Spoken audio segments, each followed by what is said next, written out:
Senior White House and congressional officials are thinking about ways to make tax reform less generous to the wealthy and are considering a smaller corporate tax cut, people familiar with the negotiations said Tuesday. Removing some benefits for the rich and backing off a proposed 15% corporate tax rate would help Republicans in two ways: by broadening the political appeal of tax reform and reducing its cost.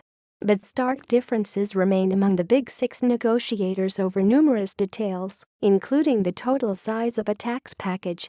In the Senate, two key Republican senators tentatively agreed Tuesday on the scope of tax cuts, which could total more than $1 trillion for the chamber's budget resolution. The flurry of activity came as the Big Six prepared to make a statement next week on the status of their talks. Two of the negotiators, Treasury Secretary Stephen Mnuchin and House Ways and Means Committee Chairman Kevin Brady, have made conflicting statements about how much detail to expect. Officials close to the talks cautioned that discussions over exactly what to say about the tax overhaul effort and when to say it remain highly fluid and could change multiple times in the days ahead. In a sign that the Big Six may take a major change in direction, they've begun rethinking their plans to slash taxes on the rich. In addition to Mnuchin and Brady, the group includes House Speaker Paul Ryan, Senate Majority Leader Mitch McConnell, Senate Finance Chairman Orrin Hatch, and National Economic Council Director Gary Cohn. Hatch said Tuesday that lawmakers are not interested in cutting taxes very much for the wealthy. "I think they want to do a middle-class tax cut. At least that is what most everybody has said," the Utah Republican said. "I don't think there will be a tax cut for the rich." His comments come after President Donald Trump said last week that the rich will not be gaining at all with this plan. Though both the Trump administration and House Republicans have proposed steep cuts for the wealthy, scaling them back would make the politics easier because any boon to the rich would be the first thing Democrats criticize and hobble any chances of bipartisanship. It would also make it easier to get the numbers behind their plans to work by reducing its cost.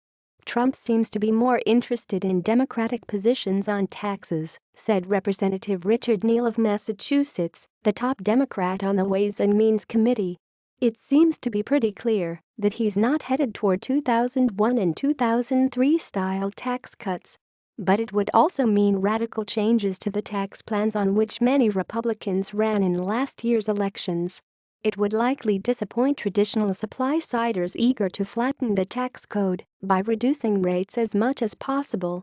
Republicans would have to rethink much of their tax plans, which would currently help the wealthy in six main ways: cutting the top income tax rate, eliminating the estate tax, cutting capital gains rates, reducing taxes on corporations as well as pass-throughs whose owners pay individual tax rates, and eliminating the alternative minimum tax, which is designed to make sure the wealthy don't escape taxes altogether. Many are skeptical they would be able to produce a plan that official budget scorekeepers would show not helping the wealthy more than other income classes. For one thing, the well-to-do pay a disproportionate share of all income taxes.